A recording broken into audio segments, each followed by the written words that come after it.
We are now in video number 6 of the fourth and final chapter of Brotherhood of Darkness, picking up where we left off. Experts tell us the eye of God on the seal is a symbol representing spiritual vision that was used in many secret societies, including the Rosicrucians and the Freemasons. The pyramid is a symbol of material power and was used by many ancient cultures as an initiation chamber. The number 13 denotes evil and bad luck. Superstition holds that Friday the 13th is a dangerous date, and many hotels don't have a 13th floor, but few people know why. Jacques de Molay, the leader of the Knights Templars, was arrested on Friday, October 13th, 1307. Other writers tell us the number 13 embodies a key quality for the United States, as it appears repeatedly in the Great Seal, as well as being the number of original colonies. Throughout the seal, the number 13 is used 13 times. In the number of stars, clouds around the stars, stripes, arrows, leaves, and berries in the olive branches, feathers in the tail, layers of stones in the pyramid, number of letters in E pluribus unum and annuit coeptus. The term Novus Ordo Seclorum beneath the pyramid alludes to the new secular order that is coming. The Roman numeral MDCCLXXVI 1776 refers to the year our Declaration of Independence was signed, as well as the year the Illuminati was created. Manly P. Hall explained the origin of the occult emblem on the back of the dollar bill. For more than 3,000 years, secret societies have labored to create the background of knowledge necessary to the establishment of an enlightened democracy among the nations of the world. Men bound by a secret oath to labor in the cause of world democracy decided that in the American colonies they would plant the roots of a new way of life. Brotherhoods were established to meet secretly, and they quietly and industriously conditioned America to its destiny for leadership in a free world. On the reverse of our nation's Great Seal is an unfinished pyramid to represent human society itself, imperfect and incomplete. Above floats the symbol of the esoteric orders, the radiant triangle with its all-seeing eye.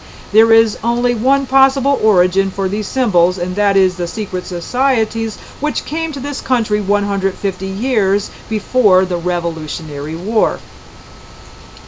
The emblem was placed on the back of the Great Seal of the United States in 1789 and hidden from public view until Henry Wallace convinced President Roosevelt that it should be displayed on the back of the dollar bill. Both Henry Wallace and President Roosevelt were 32nd degree Masons. Henry Wallace was also involved in other occult activities. Some historians trace the origin of modern-day Masonry back to the Knights Templar, a religious order that was organized in Jerusalem in 1118. The Templars were supposed to guard the pilgrims traveling to the Holy Land, but many of them were far more interested in learning the forbidden knowledge of the sages. After the Muslims seized Jerusalem in 1187, a group of Templars returned to Europe and used their esoteric knowledge to amass a great deal of wealth. They soon became the central bankers of Europe, and both the Catholic Church and the monarchies began borrowing from them. It seemed that everything the Templars did turned a healthy profit. Then in 1307, Jacques de Molay, their leader, was arrested and accused of heresy. Several years later, he was burned at the stake. Some of his followers escaped to Scotland, where they lived out their lives in obscurity. Many people believe that modern-day Masonry carries on the traditions of the Templars, because both the York Rite and the Scottish Rites of Freemasonry offer Knights Templar degrees. Catholic historians claim the order was suppressed because it blasphemed God and note that many Templars confessed their heresy. Masonic researchers claim the Templars were outlawed because the papacy and the monarchies didn't want to repay their loans, and the confessions were invalid because they were extracted by torture. How can we discover the truth about the suppression of the Knights Templars? Manly P. Hall had access to the hidden knowledge. He wrote, "Was Jacques de Molay burned by the Holy Inquisition merely because he wore the Red Cross of the Templar?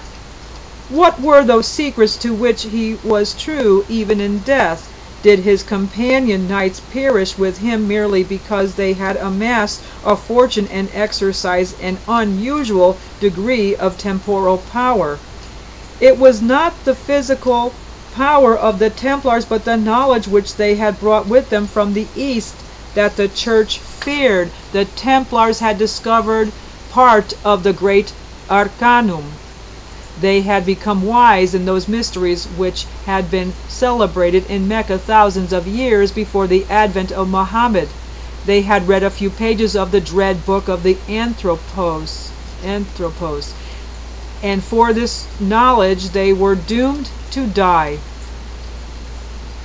According to Manly P. Hall, the Templars were suppressed because they discovered the secret of the dread book of Anthropos. Now you must reread the instructions given to candidates entering the 32nd degree of Masonry.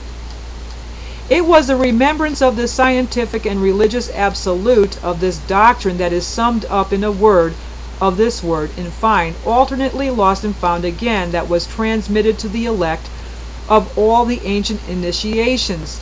It was this same remembrance, preserved or perhaps profaned in the celebrated order of the Templars, that became for all the secret associations of the Rose Croix, of the Illuminati, and of the Hermetic Freemasons, the reason of their strange rites, of their signs more or less conventional, and above all, of their mutual devotedness and of their power.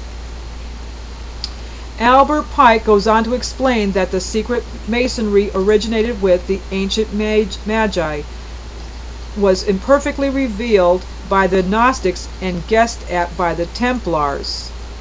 And we will pick up about what he writes in the next video. And that will be video number 7. This was video number 6 of the last and final chapter of Brotherhood of Darkness. Hang with me, we are wrapping this up rather quickly.